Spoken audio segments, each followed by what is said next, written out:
எந்தகப்பா சண்டாளா என்ன மோசம் செய்ய போறாய் எந்தகப்பா சண்டாளா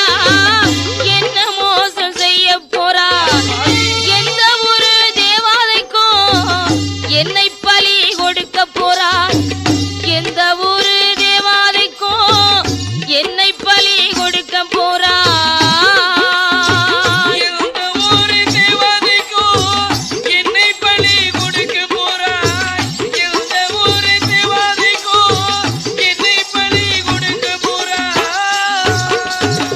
ஆணென்றும் பெண்ணென்றும் பெற்று நானும் எடுக்கலையே ஆணென்றும்